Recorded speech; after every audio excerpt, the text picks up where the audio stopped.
Eu me chamo Renata Fonseca. Tenho 43 anos. E por muito tempo acreditei que tinha construído exatamente a vida que merecia. Cresci num bairro de classe trabalhadora em Uberlândia, filha de um eletricista e de uma costureira que mal conseguia dormir quando o aluguel apertava. Aprendi desde cedo que dinheiro não cai do céu, que reputação se constrói com coerência e que confiança é a coisa mais cara que existe.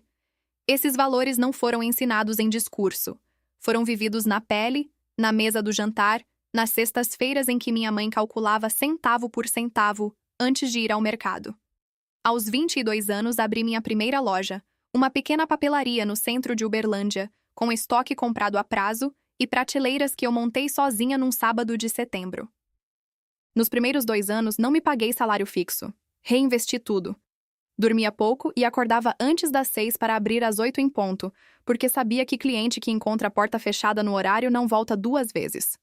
Aos 30 anos, a papelaria tinha virado uma loja de presentes e artigos de decoração com 500 metros quadrados de área, 2 depósitos, uma funcionária de confiança chamada Giovanna e uma reputação que me antecedia.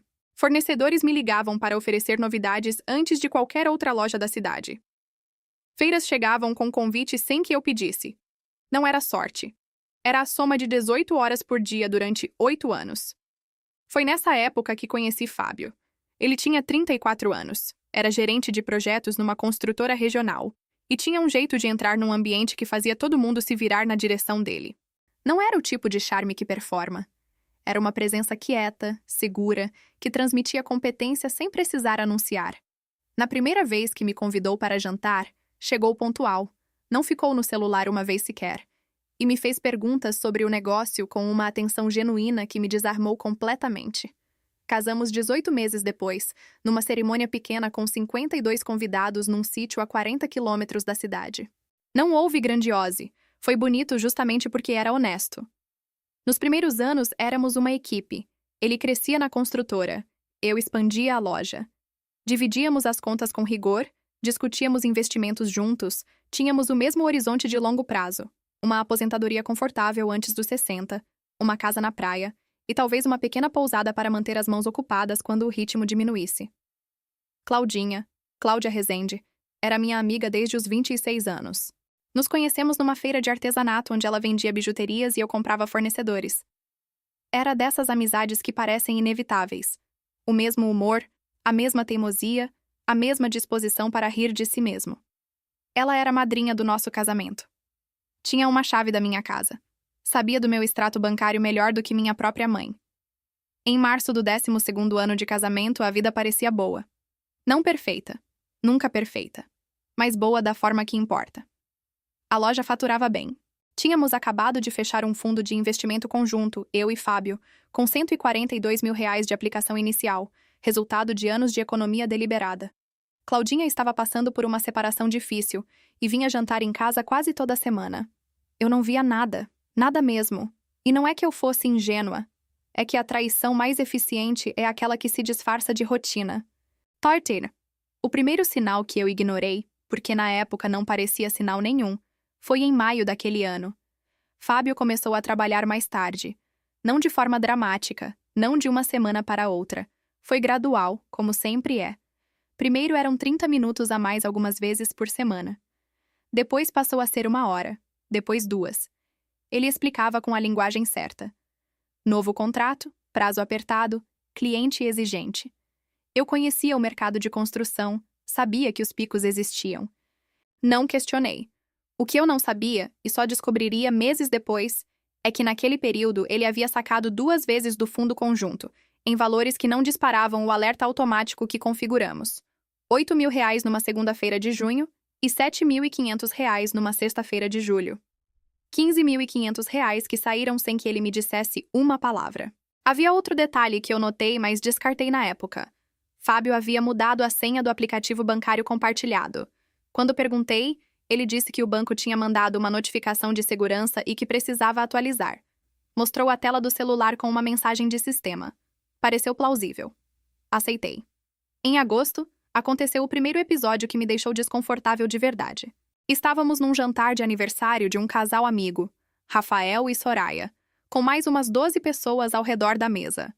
Eu havia comentado durante a sobremesa sobre uma proposta de expansão da loja. Estava estudando abrir um segundo ponto num shopping novo que inauguraria no segundo semestre.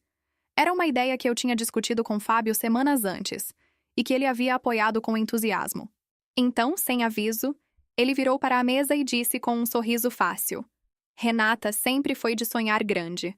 O problema é que sonho de empreendedor geralmente sobrevive mais na cabeça do que no caixa. A mesa ficou em silêncio por 2 segundos. Depois alguém riu nervoso, o assunto mudou, e a noite continuou. Mas eu senti aquilo na garganta como engolir algo afiado. No carro, de volta para casa, eu disse com calma: O que foi aquilo lá atrás? Ele respondeu sem tirar os olhos da estrada: Estava brincando. Você precisa aprender a não levar tudo tão a sério. Não respondi. Respirei fundo e olhei pela janela. O segundo episódio foi em outubro.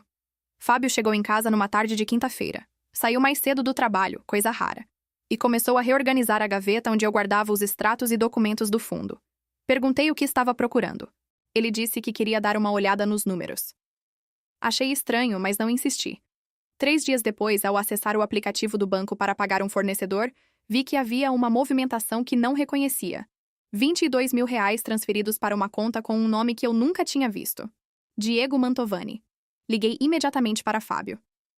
Ah, é um investimento que eu estava avaliando. Coloquei para render numa plataforma nova. Vou te explicar depois. Depois nunca chegou. Quando perguntei novamente, 2 dias depois, ele disse que a plataforma era técnica demais para explicar em 5 minutos e que eu podia confiar nele.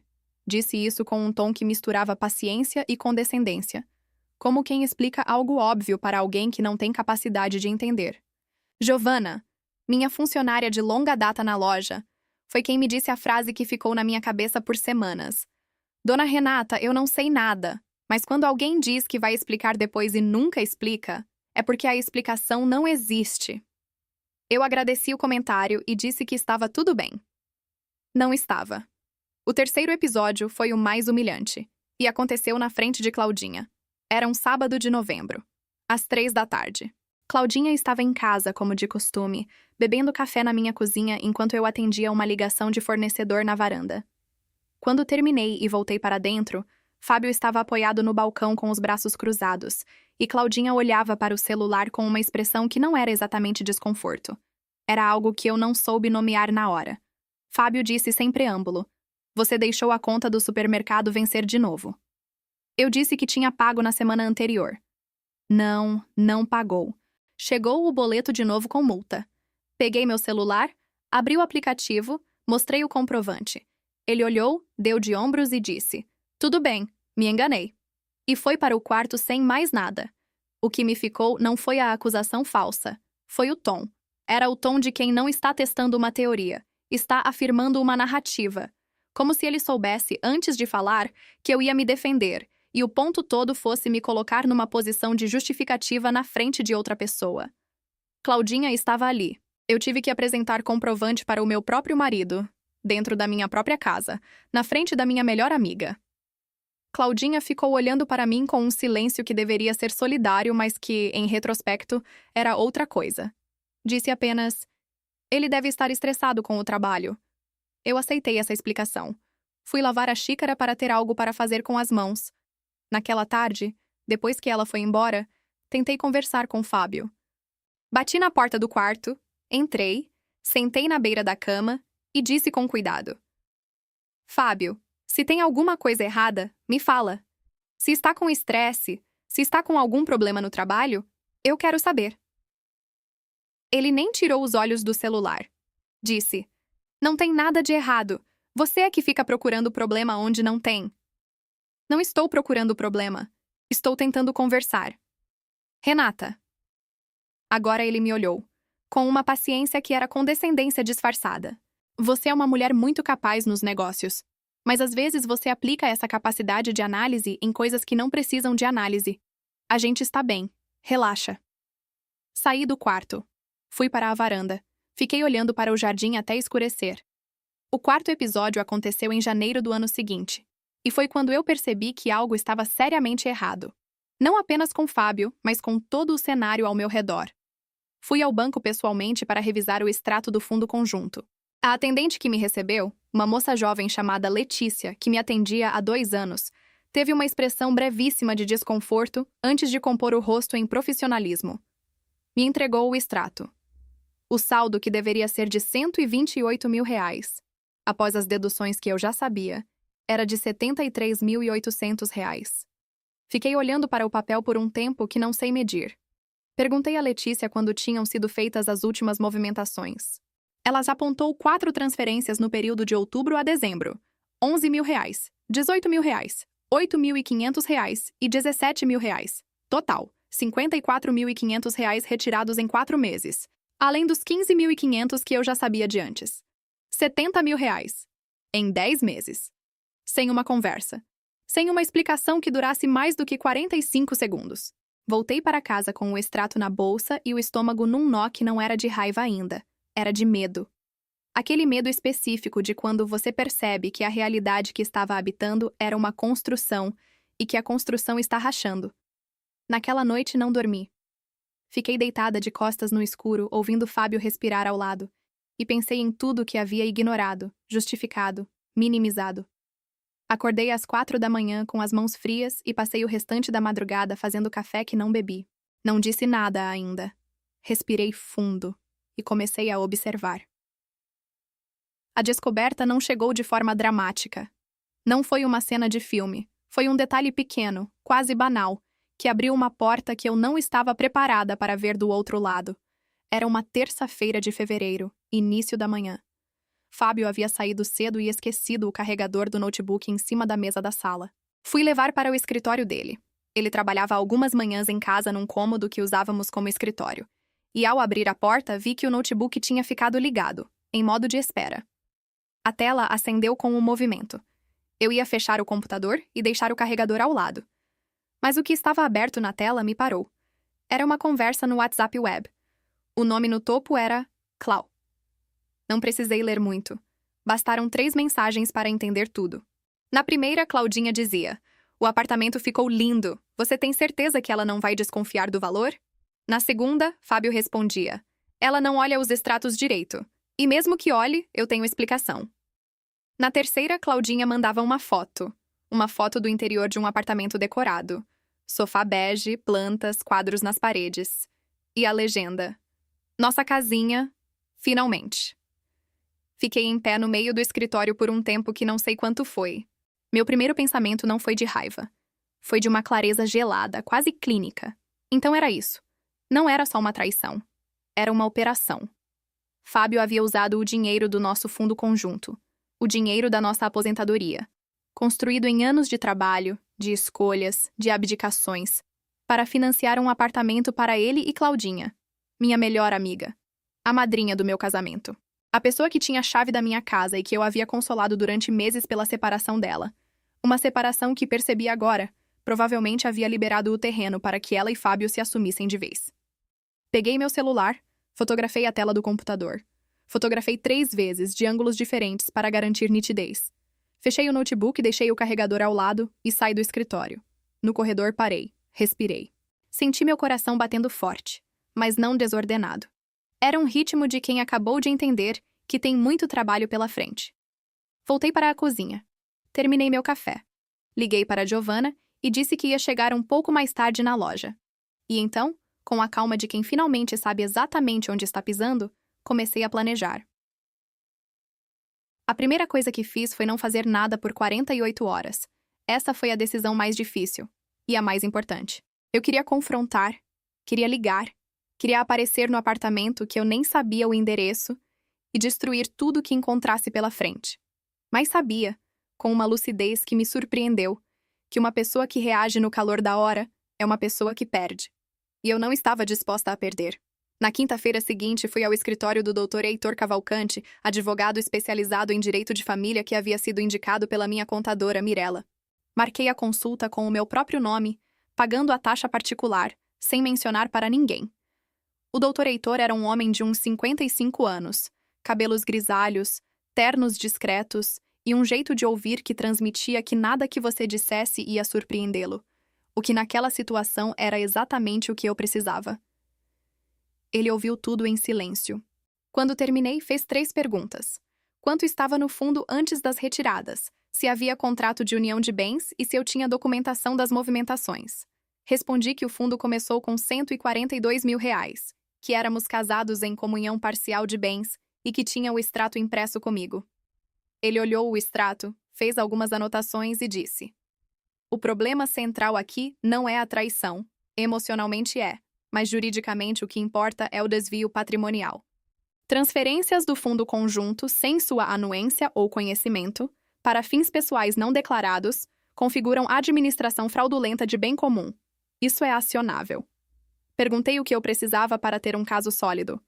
Provas das transferências? Já tem. Prova de que o destino final era pessoal? Precisa. Idealmente, alguma evidência de que a terceira parte tinha conhecimento da origem dos fundos. Saí com uma lista e comecei a trabalhar nela. Durante as semanas seguintes, mantive a rotina com uma disciplina que me custou muito. Acordei nos horários de sempre, fui à loja, voltei para casa, jantei com Fábio, fingi dormir. Algumas noites ele estava afetuoso de um jeito que me causava náusea física. E eu sorria, porque aprender a sorrir quando se está com raiva é uma habilidade que se aprende quando se precisa dela. Voltei ao banco e pedi o histórico completo de movimentações dos últimos 12 meses. Letícia, a atendente, me entregou sem comentários. Mas percebi que ela sabia mais do que aparentava, pela forma como evitou meu olhar enquanto imprimia os documentos. O nome Diego Mantovani, para onde havia ido a transferência de R$ 22 mil em outubro, era o nome de um corretor de imóveis. Descobri isso através de uma busca simples no site do Cresci. Imóveis. Era um corretor de imóveis. Solicitei ao Dr. Heitor que iniciasse uma busca de bens imóveis registrados em nome de Fábio. Uma semana depois, ele me ligou com o resultado. Nada registrado no nome de Fábio. Mas havia um imóvel recém-registrado no nome de Cláudia Rezende, um apartamento de 62 metros quadrados num bairro nobre de Uberlândia, comprado em novembro do ano anterior por R$ 318 mil, com entrada de R$ 72 mil à vista. R$ 72 mil de entrada. Número próximo o suficiente para não ser coincidência.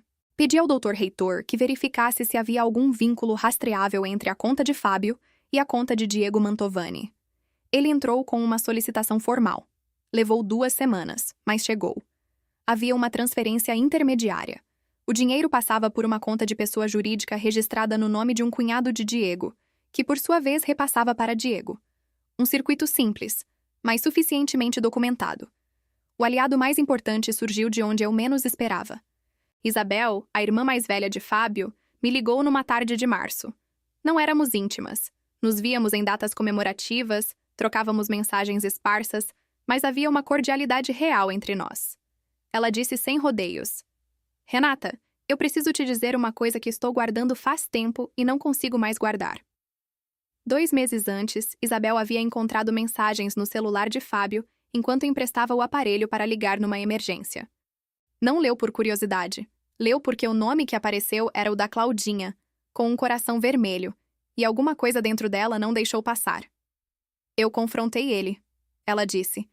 "Ele me pediu para não contar para você, que ele ia resolver, que vocês estavam passando por um momento.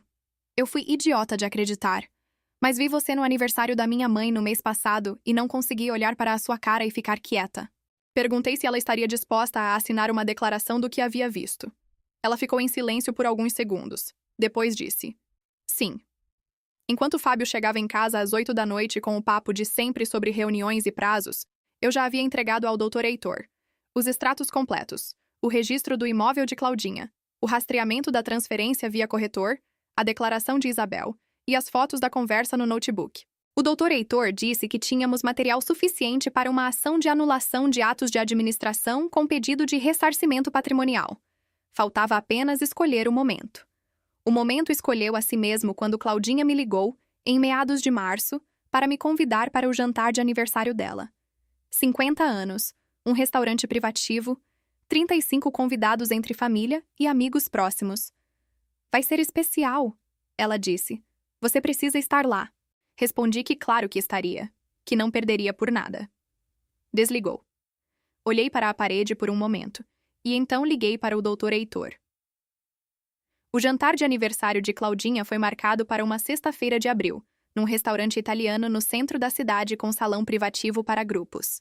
Mesas com toalha de linho, Velas brancas, um arranjo de flores frescas no centro. O tipo de ambiente que ela sempre amou. Bonito sem ser ostentativo, aconchegante sem ser informal. Cheguei às 8 em ponto, sozinha. Havia dito a Fábio que ia me encontrar com ela antes para ajudar com os últimos detalhes. Ele disse que chegaria às 8h30. Essa informação era parte do plano. Havia 32 convidados quando cheguei. A maioria eu conhecia. Amigas antigas de Claudinha, alguns familiares dela, 2 casais que frequentávamos juntos ao longo dos anos. A irmã dela, Patrícia, estava perto da entrada recebendo as pessoas.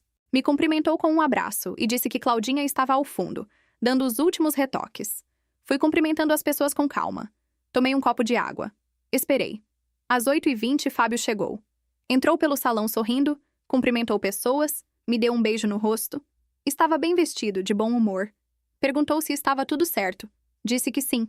Às 8h40, durante o primeiro brinde, quando Claudinha estava de pé com a taça erguida, agradecendo a presença de todos, com aquele sorriso que eu havia confundido por anos com afeto genuíno, eu me levantei da cadeira. Não gritei. Não chorei. Minha voz estava firme e baixa o suficiente para que todos na mesa me ouvissem sem que eu precisasse forçar. Claudinha, antes de você terminar, eu queria te dar um presente especial.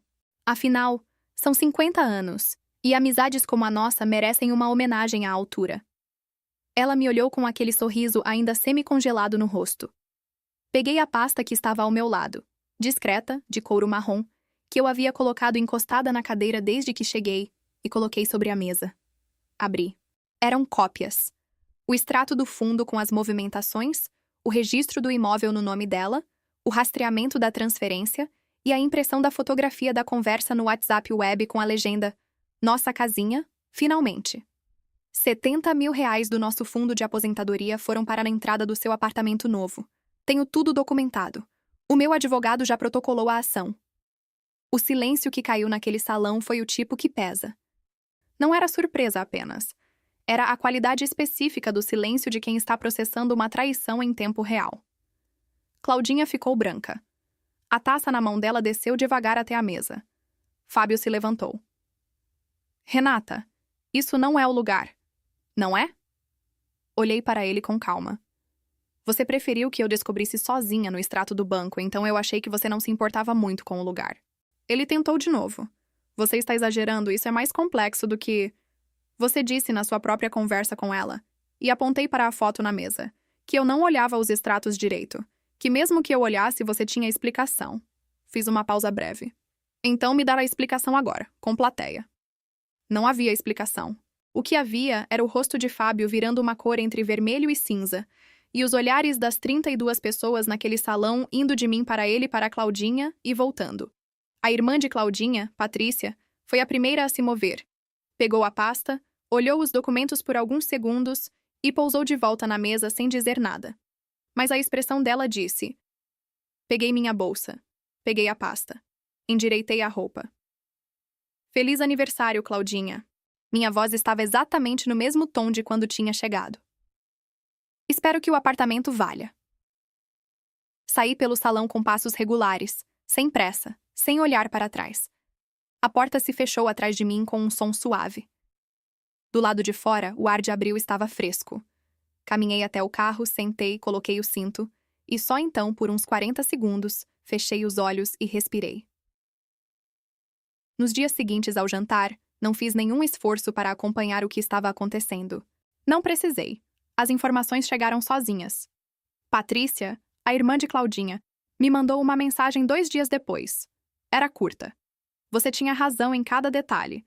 Lamento não ter percebido antes. Não respondi. Não havia nada para responder. A ação judicial do Dr. Heitor seguiu seu curso.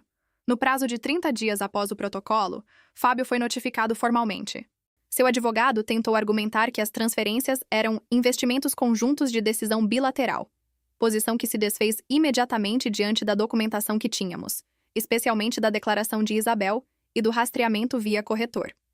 O acordo extrajudicial foi proposto por Fábio 6 semanas após a notificação. Estava disposto a reconhecer o desvio e devolver o equivalente a 68 mil reais em bens. O apartamento dele em Uberlândia, que ficou para mim na partilha, estava avaliado em R$ 240 mil, e o cálculo final resultou em uma composição favorável. O doutor Heitor recomendou aceitar, e aceitei. Não por bondade, por eficiência. Na construtora onde trabalhava, Fábio pediu demissão antes que pudessem questionar os meses de ausências e comportamentos que os colegas, soube depois, já vinham notando há algum tempo. Sua saída foi descrita internamente como voluntária por motivos pessoais.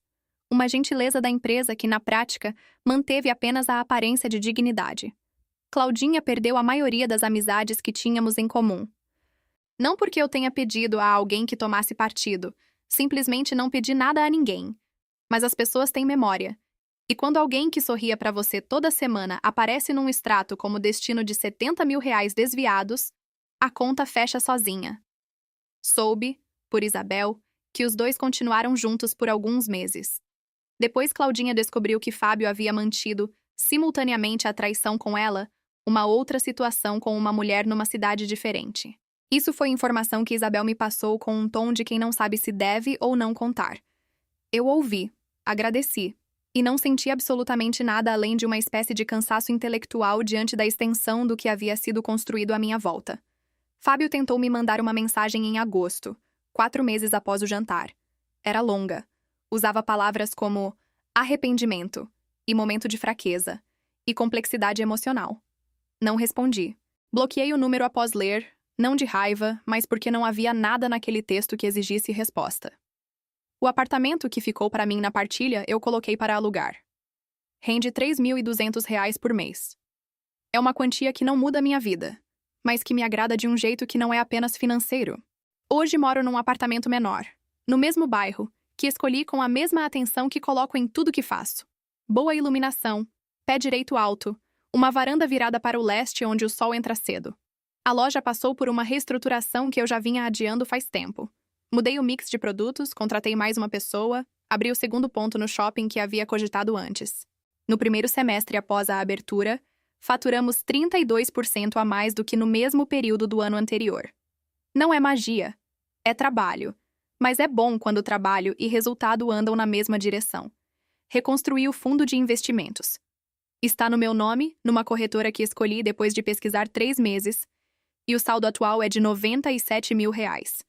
Vai demorar mais tempo para chegar onde eu queria que chegasse aos 55 anos, mas vai chegar. Isabel e eu nos tornamos amigas de verdade. Uma amizade que não existia antes e que talvez só pudesse existir depois. Ela tem o mesmo humor difícil, a mesma teimosia e uma honestidade que me lembra, de um jeito que eu não esperava, do que eu admirava em Claudinha antes de entender o que estava por baixo do sorriso dela. Não odeio nenhum dos dois. Isso não é magnanimidade.